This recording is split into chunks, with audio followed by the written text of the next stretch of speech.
विघ्न विनाशक गणपति जी की जय। सभी कष्टों को दूर करने वाले और मन की इच्छाओं को पूरा करने वाले गणेश जी की कहानी आज आप सुनेंगे।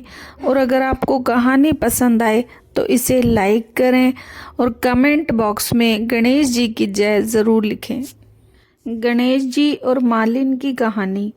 एक बार एक नगर में एक मालिन रहती थी। उसके पति चल बसे थे।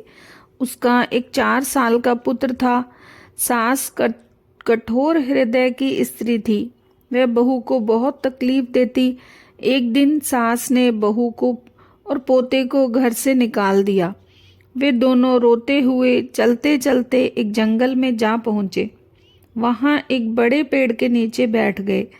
वहाँ से थोड़ी दूर पर एक गणेश जी का मंदिर था। वहाँ लोग गणेश जी के दर्शन करने आते थे। दर्शन करके गणेश जी को प्रसाद चढ़ाते, फिर वह प्रसाद सबको बांट देते। इस प्रसाद से माँ बेटे का गुजारा होने लगा। दोनों गणेश जी की पूजा पाठ में लग गए। एक दिन उन्होंने सोचा, क्यों ना हम भी जंगल से फूल लाकर बेचें। वे रोज जंगल से फूल लाकर उसकी माला बनाकर बेचने लगे। साथ में पूजा की सामग्री और प्रसाद भी बेचने लगे। इससे उनको आमदनी होने लगी। गणेश जी की कृपा से आमदनी बढ़ने लगी। जल्दी ही उन्होंने एक मकान और एक दुकान बना लिया। एक राजा की लड़की मंदिर में रोज पूजा करने आती थी। मालिन के बेटे को देख राजकुमारी उस पर मोहित हो गई और उससे विवाह करने की सोचने लगी। उसने अपनी भाभी से मन की बात कही। भाभी अनुभवी थी। उसने कहा, ये तो मालिन का बेटा है और तुम एक राजा की बेटी हो। यदि तुमने इससे विवाह किया तो तुम्हारी बहुत बेइज्जती होगी। पर राजकुमारी अपनी बात पर अड़ी रही। उसने कहा, मैंने तो प्रतिज्ञा कर ली है, मैं इसी से विवाह करूंगी।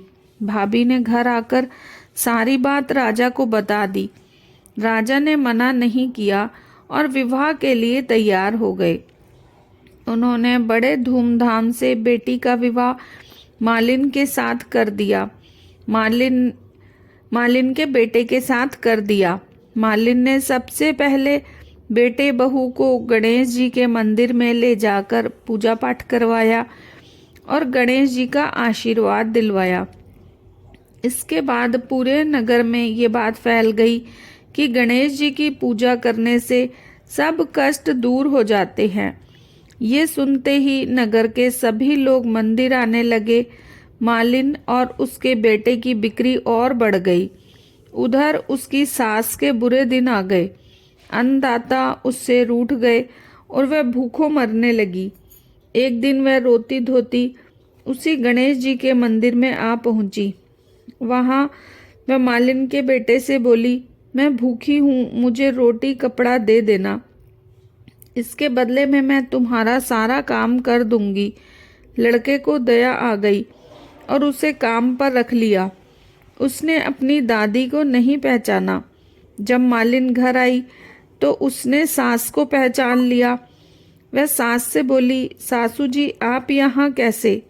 सास ने पोते की तरफ इशारा करके कहा, मेरी इस सेठ के यहाँ नौकरी लग गई है। बहू बोली, ये आपका पोता है और ये घर भी आपका ही है, ये दुकान भी आपकी ही है। जब आपने हमें घर से निकाला तब गणेश जी ने हमारी रक्षा की। बहू की बात सुन सास बोली, मेरी करनी मैंने भोग ली। बहू बोली, सासू जी अब आप हमारे यहाँ रहो और पोते का सुख देखो।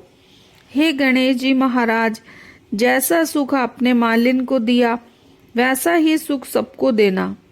आपको ये कहानी कैसी लगी कमेंट करके ज़रूर बताएं।